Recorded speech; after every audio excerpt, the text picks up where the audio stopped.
What months are the best to worm your horses, ponies, and donkeys? Oh, and donkeys. So you know, I could talk about parasite control all day long, so I'll try to limit this. Okay, good, because I have a meeting after I know, this. right. So it was, I think, a cagey question, because she's trying to get me to help her design her parasite control program, her deworming schedule. Sure. And I'm not going to do it, because you have to work with your vet to get the fecal done. And we don't do fecals so that we know if a horse has parasites, because they always have parasites.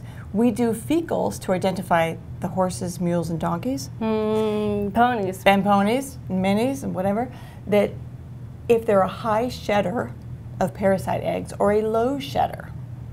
If you're a low shedder, then you just need dewormed twice a year. And you should do it, here's your answer, at the beginning of the grazing season in your area, and again at the end of the grazing season. So in the northern climates of the U.S., the beginning is, I don't know, April? April, okay. Feels right. And then the end is like October. Yeah, October. Yeah.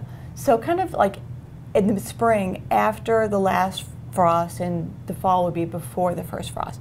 And then it's the opposite in the southern climates, because it gets so hot in the summer in Florida and Texas and Southern California that July, August, there's no grass and there's no parasites transmitting. So there you would still do the same spring and fall, but it would be beginning of grazing season in the fall and the end in the spring.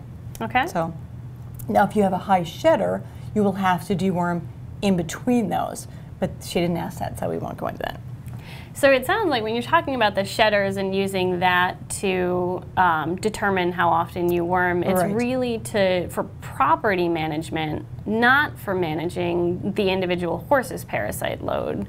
We call it individualized deworming because we base it on that fecal, but what we're trying to do now is, instead of letting the parasites get into the horse and migrating around and causing all sorts of damage, we are smarter than the parasites.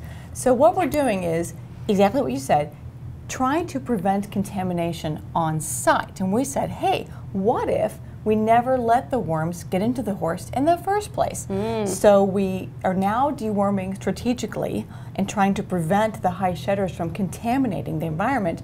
And so part of that is also removing manure from the environment. You can't just leave it there, and you can't spread it. Yeah, that makes it because worse. that makes parasites very happy. You hear those tiny cheers when you spray. Yeah, exactly. When you harrow, because they can only go 20 inches from a pile with their little worm feet or whatever they have. Mechanisms. Mechanisms is good.